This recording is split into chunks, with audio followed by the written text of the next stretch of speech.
Abanyarwanda mwese inshuti z'u Rwanda muri hano mwavuye hirya no hino mu mahanga n'imiryango mpuzamahanga muhagarariye hano, abahagarariye ibihugu byabo,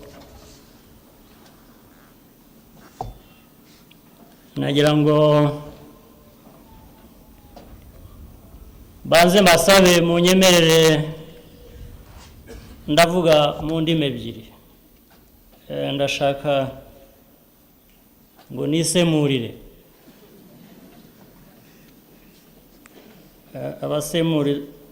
abasemurira muri biriya bintu abantu bashyira mu matwi ntabwo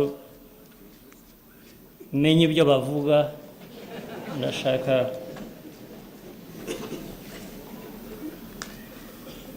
kwisemurira. Mu nyemerere rero mbanze mpere ku rurimi rw'amahanga, hanyuma ndaza gusubiramo mu Kinyarwanda cyangwa muraba mwabyumvise.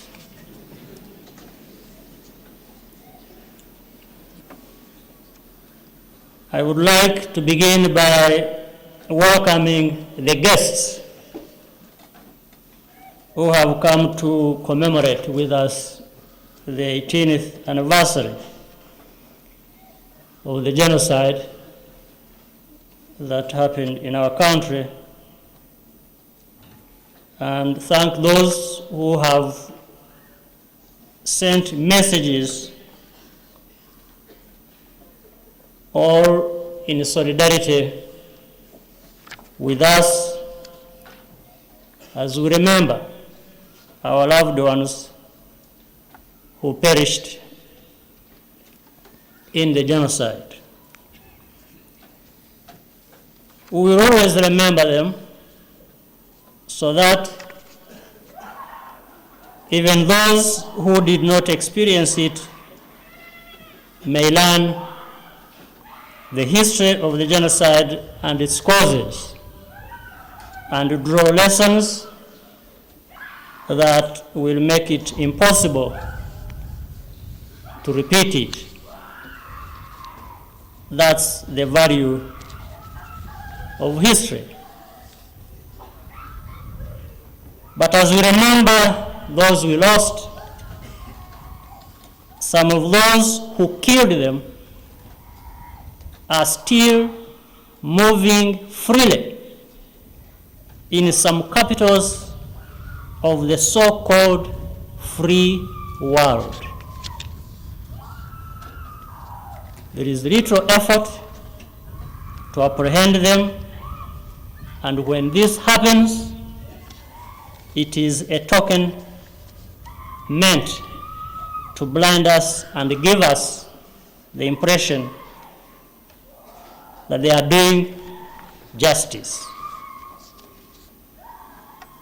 Even when that happens, they are released shortly after. Yet, when acts of terrorism are committed against their people, the whole world is mobilized, in fact, sometimes forced to join in the search of those criminals that they can be, so that those criminals can be brought to justice.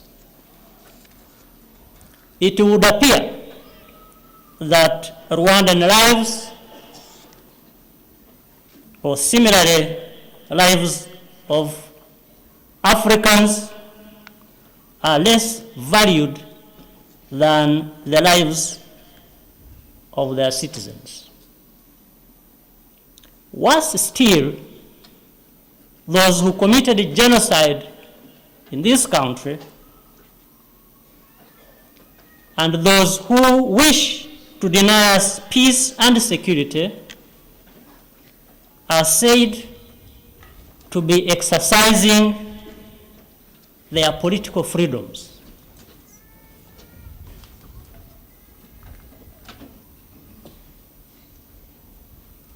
to the point that they are accorded facility to celebrate genocide, to say that what they did was right.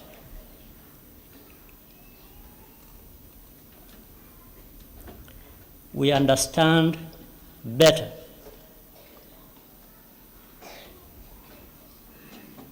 these freedoms being talked about and the value of life than these who utter this nonsense.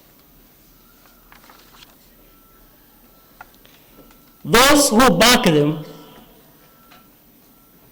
accuse us of all manner of things: lack of democracy, human rights and freedom of expression, even when what we do is in the best interest of all our people.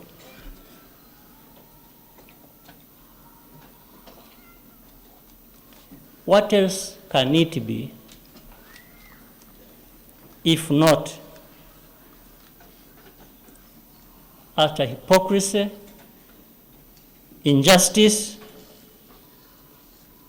and a clear example of double standards that we Africans have had to confront for a long time and that we must reject by all means. If we in Rwanda had not learned from this, our ugly history, to build unity and reconciliation of our people,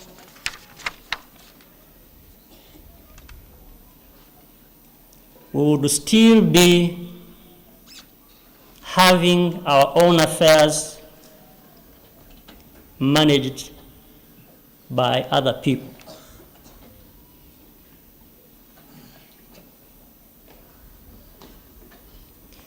This is the sense and the spirit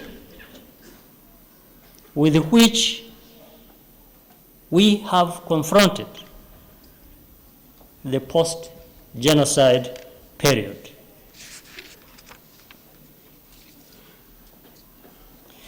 We have continued to make good progress because of courage and strength Rwandans have always displayed, from patriotism and striving for unity and a form of governance that seeks to foster the interest of all citizens. Today, we are stronger with greater ability and capacity than ever before. We have achieved stability. Rwandans feel better about how they are rebuilding their lives. Their participation in the social and economic transformation of our country gives us hope that we can seize the many opportunities to rebuild our country even further. Fellow Rwandans, there is no doubt that we are on course. Let us keep working together. Let us do more of what we have done, using our homegrown solutions that have brought us this far. Every Rwandan should do all that is possible. Seek strength from within us to overcome our challenges and work for the life we desire and deserve. And there are other good reasons for our optimism about the future. Rwandans still show the same tremendous courage. Indeed, as we commemorate the genocide, we must commend the survivors who have shown remarkable resilience. They have refused to be consumed by sorrow, but asserted their right to live as all Rwandans. Our optimism is also built on the youth of Rwanda, a generation that was born during the genocide is now mature. They have grown up during the genocide, and they have grown up in a dignified Rwanda, in a country where every child has equal rights and opportunities, and where everyone is equal before the law. I wish to point out that the history of a people belongs primarily to them. And although many of our people perished in the genocide, it is still our history. The aftermath of the genocide, whether it is evidence given in court, judgment delivered by those courts, or a new country that emerged after it, all these are ours, even if this is to be shared by the rest of the world, especially shared by our own continent. This is why we should be the primary custodians of all these things, because they are the core part of our history and of great value to us. There is no sound reason why all records regarding the genocide should not be in our custody here in Rwanda. There is no sound reason whatsoever. Let me take this opportunity to thank all our friends, individuals and countries who have been by our side in the last 18 years.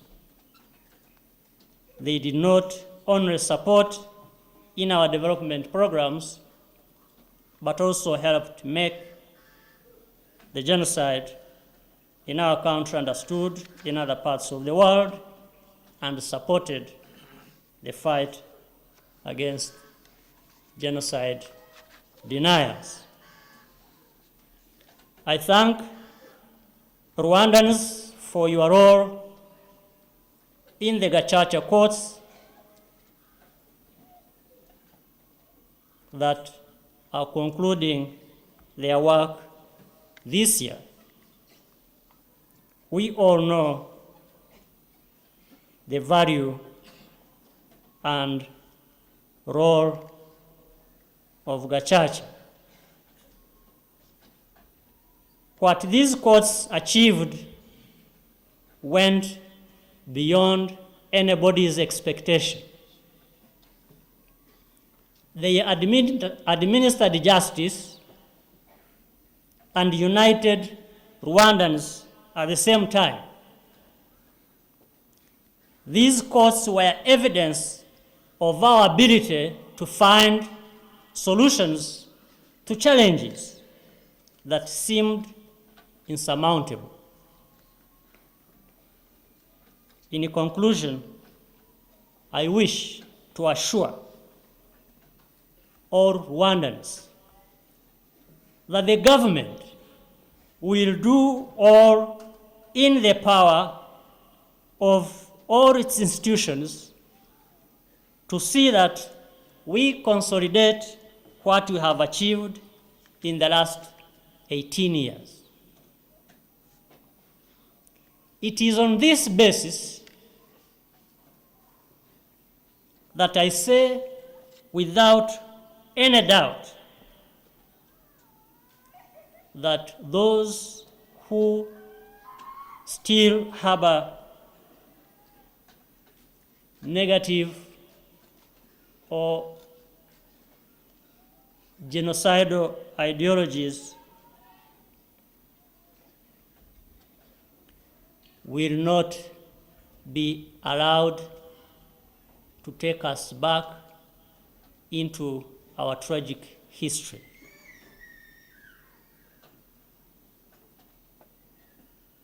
They will not. They cannot. And they have already failed. There is not a chance in many millions for them to succeed with us. We stand ever more than ready to be tested on this. We are more than ready. It doesn't matter who they are and who back them. It will not happen. Not a chance in millions.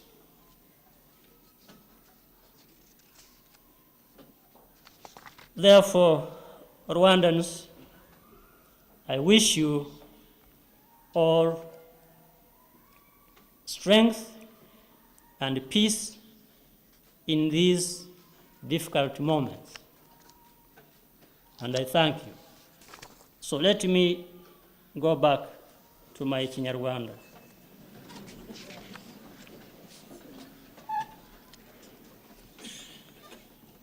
Banyarwanda mwese muri hano.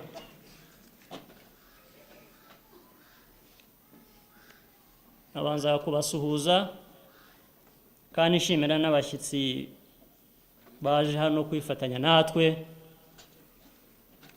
kuri uyu munsi twibuka abacu ku nshuro ya 18.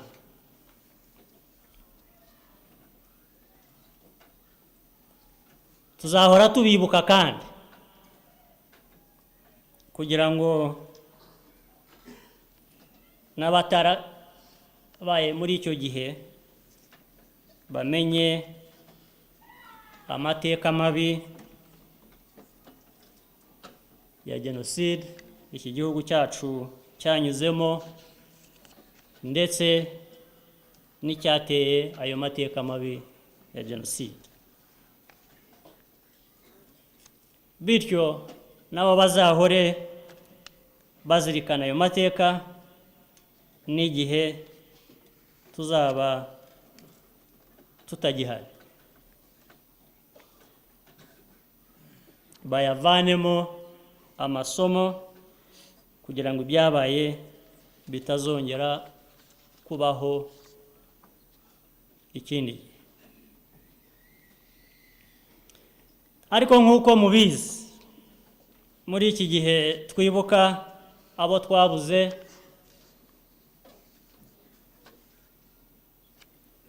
bamwe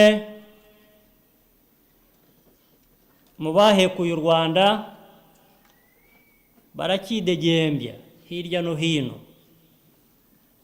mu bihugu byitwa ko byateye imbere,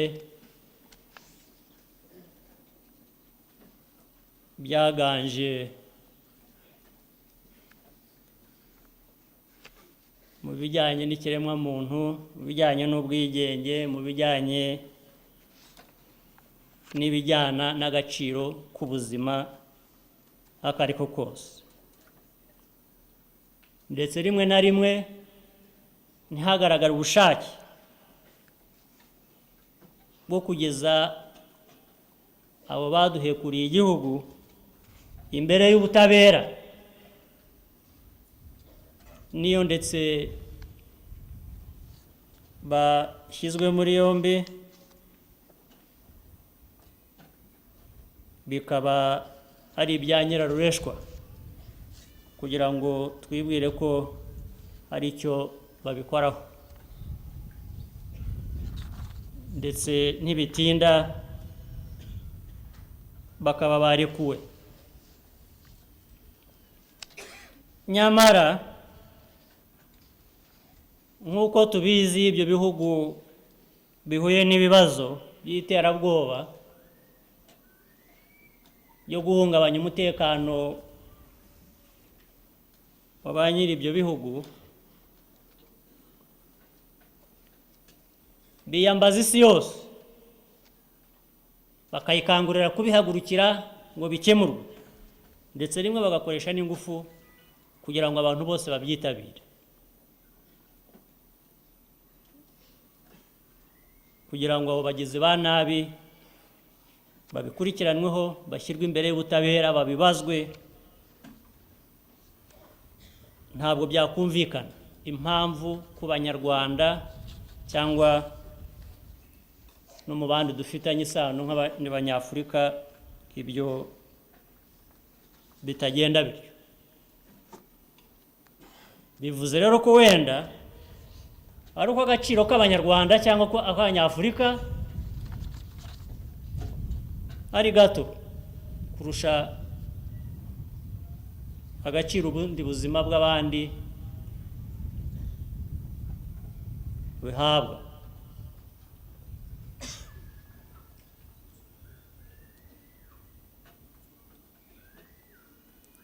Ndetse hari n'abo bakoze ayo marorerwa usanga bahabwa intebe, bahabwa umwanya wo kwidagadura, wo kwishimira ko Jenoside yabaye mu Rwanda hirya no hino, nk'uko no muri iyi minsi muza kubyumva ko hari aho bizagenda biba. Bikavugika ko ibyo ari ukubera ko bafite uburenganzira bwo guharanira politiki, ngo ni mu burenganzira bwa politiki yabo. Muri ubwo burenganzira harimo no kwishimira ko bahekuye u Rwanda. Ntabwo nibwira ko ariko bikwiye kumvikana, ariko nanone biradusaba ko Abanyarwanda nabyo duhangana nabyo tukabishyira mu buryo. Ndetse hari n'imvugo nyinshi zirimo ibirego byinshi by'abo bashyigikira abo bidagadura bishimira ko bahekuye u Rwanda. Ibirego bikaba ko mu Rwanda nta demokarasi, mu Rwanda nta burenganzira bw'ikiremwamuntu, nta burenganzira ubwo ari bwo bwose, ntawe uvuga. Ariko ngira ngo murabizi mwese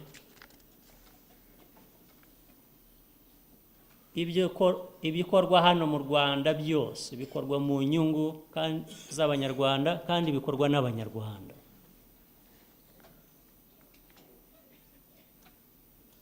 Niyo mpamvu nibwira ko mu byo duhangana nabyo, ibyo nabyo tuzakomeza guhangana nabyo nk'uko kandi tunabisangiye n'Abanyafurika bandi, uburyo ubuzima bwacu buhabwa agaciro gake, tugomba guhangana nabyo tukazamura agaciro k'ubuzima bwacu.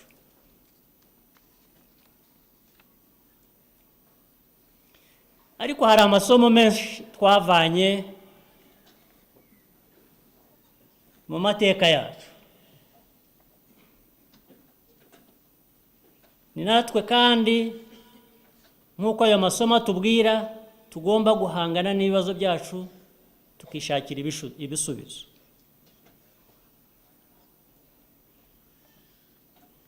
Ndibwira ko muri aka kababaro kose Abanyarwanda banyuzemo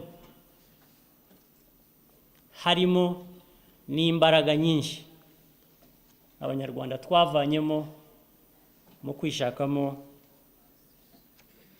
ibisubizo n'uburyo bwo guhangana n'ibyo bibazo byose. Uyu munsi dufite imbaraga n'ubushobozi biruta iby'icyo gihe cyashize. Twiyubakiye umutekano, Abanyarwanda bishimiye imibereho yabo ukuntu ikomeza kugenda itera imbere, kandi bishimiye n'uruhare bagira mu guhindura ubuzima bwabo n'isura y'igihugu cyacu. Ibyo ubwabyo biduha icyizere cy'ejo hazaza. Nta no gushidikanya ko igihugu cyacu kiri mu nzira nziza. Ndasaba ko dukomeza gufatanya tukarushaho gukora aho bibaye ngombwa, dushingire ku byo twavana mu muco wacu mwiza wa Kinyarwanda. Kandi bimaze kugaragara ko ibyo twakoresheje bimaze kutugeza kuri byinshi. Buri Munyarwanda agakora ibishoboka byose ngo yivane mu bibazo bimwugarije, akishakamo imbaraga zo kwiyubaka, ndetse ibyo byose byaba dushyira hamwe dufatanije bikaduha twese imibereho myiza n'ubuzima bwiza. Icyo cyizere cy'ejo hazaza ndanagishingira no ku rubyiruko rw'u Rwanda. Abana bavutse igihe cya Genocide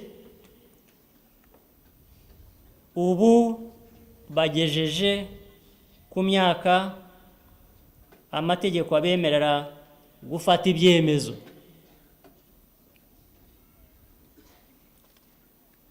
Babyirukiye mu Rwanda rurangwa n'ishema n'agaciro ka buri Munyarwanda,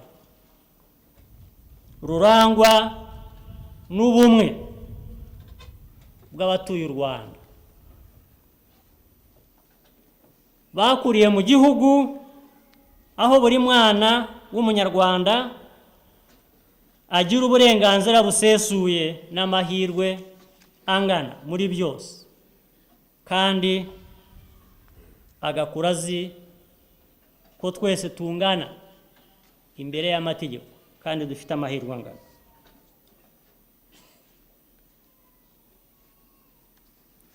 Nagira ngo nibutse ko amateka yacu uko ameze kose ari ayacu, n'ibyavuye muri ayo mateka yose no muri aya ya Genocide n'imanza zabaye nuko zaciwe, byose iby'ayo mateka ubundi harimo n'ubuhamya mu nkiko. Ibyo byose ni ibyacu. Ni nayo mpamvu twari dukwiriye kuba tubyibikira ntibibikwe ahandi. Nta mpamvu yumvikana impamvu bishingiye ku mateka yacu nubwo twaba tuyasangiye n'abandi bikwiriye kuba bibikwa hanze, ntabwo byumvikana. Ibyo ndibwira ko tuzakomeza kubiharanira. Mboneyeho n'umwanya wo kongera gushimira inshuti n'ibihugu byatubaye hafi muri iyi myaka 18 ishize. Ntibyadushyigikiye gusa mu bikorwa by'iterambere, byanadufashije kumvikanisha Genocide yabaye mu gihugu cyacu no kurwanya abagishaka gupfobya iyo Genocide. Nagira ngo nshimire Abanyarwanda muri rusange uruhare bagize mu nkiko gacaca zizasozwa uyu mwaka. Twese tuzi akamaro zatugiriye mu butabera bwunga, zatubereye ikimenyetso cyo kwishakamo ibisubizo nk'Abanyarwanda ku bibazo ndetse byagaragaraga ko ubundi bidashoboka gukemurwa. Icyanyuma narangirizagaho ni ugusezeranya Abanyarwanda ko u Rwanda na guverinoma n'inzego ishingiyeho hazakorwa ibishoboka byose kugira ngo igihugu cyacu inzira y'amajyambere turimo idashobora guhagarara cyangwa isubira inyuma, tugane mu mateka dusize inyuma. Nagira ngo mbwire n'abariya bose aho bazerera hose baharabika u Rwanda,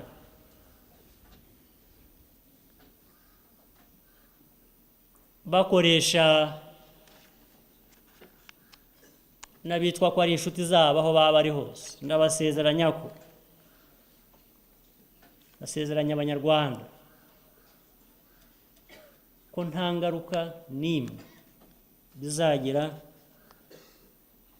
ku ntambwe dutera mu kwiyubaka no kubaka igihe kiri imbere u Rwanda rwifuza kugeraho. Nababwiraga ko mu mahirwe miliyoni na miliyoni nta mahirwe bafitemo kugira ngo badusubize inyuma, kuko bidashoboka, ntibishoboka, ntabwo bishoboka, ntabwo bishoboka. Nagira ngo mbifurize gukomeza kugira imbaraga no gukomeza twese gufatanya kugira ngo dukomeze guhangana n'ibibazo duhura nabyo mu kubaka ubuzima bwacu uko bikwiye kuba bimeze. Murakoze.